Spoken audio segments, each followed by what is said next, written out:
So let's talk about cortisol and serotonin. I read that in the book here, but explain that to our listeners because that is so important. Yeah, look at you getting scientific. Dr. Here. Gilliland. Yeah. So those are neurotransmitters, and really you got the bad one and you got one of the good ones. Yep. And unfortunately, most people don't even understand the biology of how the brain works. But this is so important. When people come to see me, really one of the first things I teach people about is something called problem-centric thought. Problem-centric thought is the biological tendency to focus on the negative. It's totally normal. I'll give you an example.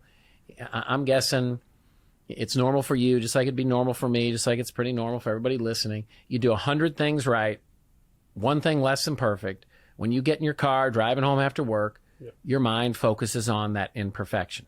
That's a perfect example of PCT, problem-centric thinking. Now, it's biologically wired into all of us, and it goes back to survival hundreds of years ago. That's what kept us alive. But these days, this, even with coronavirus and everything we've gone through in 2020, this is still, scientifically speaking, the safest time for human beings to be alive.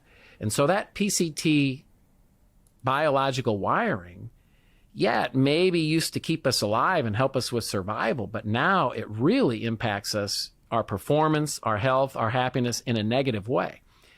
And going back to the cortisol, anytime I think about a problem or the negative in the world, my brain releases into my bloodstream cortisol. That's that neurotransmitter. Now, cortisol, again, back in the day was helpful to keep us alive.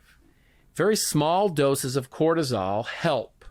It actually, again, is good for survival. But when you surpass a low dose of cortisol, it becomes counterproductive very, very quickly, and actually now becomes very unhealthy for us.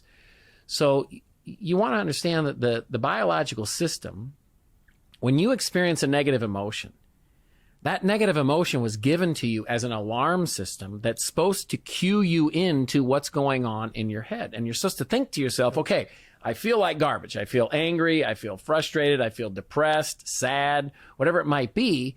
But all that is supposed to do is be your cue that says, okay, I'm feeling negative. Now I got to control. I got to change my thoughts. And what we try to do, and this is what I outline in the book, Relentless Solution Focus, is move from PCT to RSF. RSF is really the polar opposite of PCT, RSF, Relentless Solution Focus. So instead of allowing your brain to focus on the negatives or the problems, when you feel that cortisol release, when you feel a negative emotion, take that as your cue and then very quickly shift your thinking. Here's a very effective way. If I was listening at home, I'd write this question down. This is the $1 million question, maybe the $1 billion question.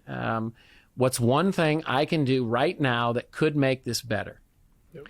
Anytime you feel the negative emotion, you ask the question and come up with an answer. Now what you've done biologically is you've stopped the cortisol, and now you've started a serotonin, norepinephrine, all kinds of good neurotransmitters are going into the system that make you feel better. But it happens that quickly. If you can do it within 60 seconds, it happens that quickly.